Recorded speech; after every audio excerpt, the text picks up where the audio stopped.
안녕하십니까. 루쏘TV의 우재영입니다. 오늘이 처서입니다. 아침 저녁으로 시원해지고 가을이 온다고 하는 처서인데요. 처서를 맞아 오늘은 이율곡 선생의 시를 한번 공부해 보겠습니다. 이율곡 선생은 유명한 분이죠, 그죠? 10만 양병설을 주장했었는데 그 조선 지도층들에게 전혀 그 주장이 먹혀들지가 않았습니다. 제가 볼 때는 돈 문제인 것 같습니다. 그 군대 10만을 양성하기 위해서는 결국 예산이 소요되는데 그 예산은 국민 총생산에서 나오는데 그 당시 산업이라는 게 농업밖에 없었습니다.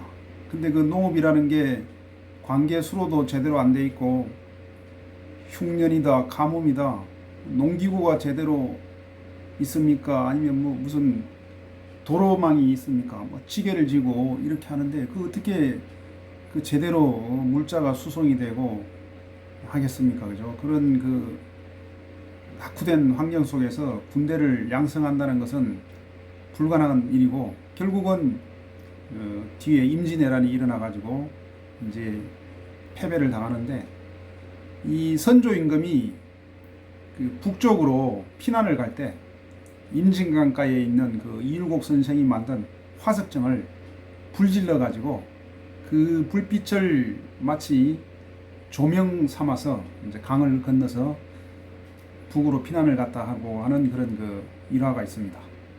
오늘은 그 이율곡 선생이 말년에 보낸 그 화석정에서 현판에 걸려 있는 시인데요. 그 서예가 박일규 선생께서 예술적인 글씨를 남겼는데 이 현판을 보고 읽도록 하겠습니다.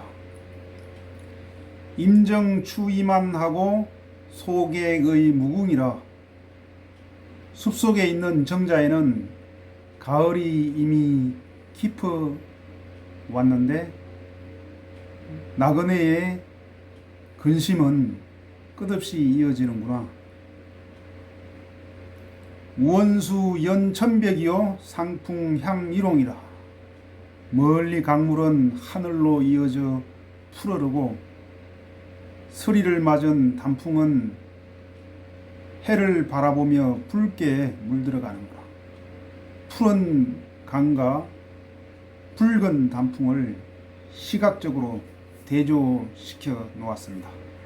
산토 고윤월하니 강함 만리풍이라. 산은 외롭고 둥근 달을 토해내는데 강은 만리에서 불어오는 가을바람을 머금고 있구나.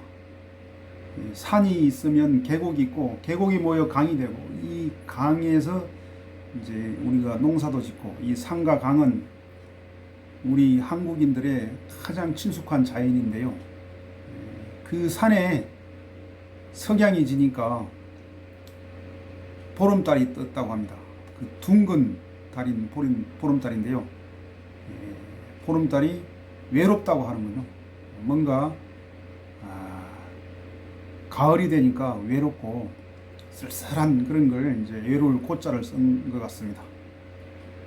바람은 저 멀리에서 불어온 온갖 세상의 그런 그 소식을 담은 그런 만리풍, 희노애락을 담은 그런 바람인 것 같고요.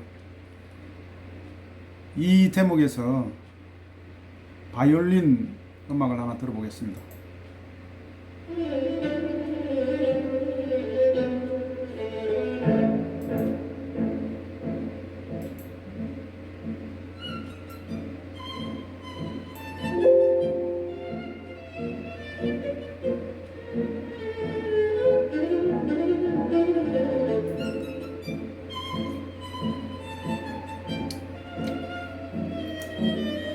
세홍 하척어요 성단 모은 중이라.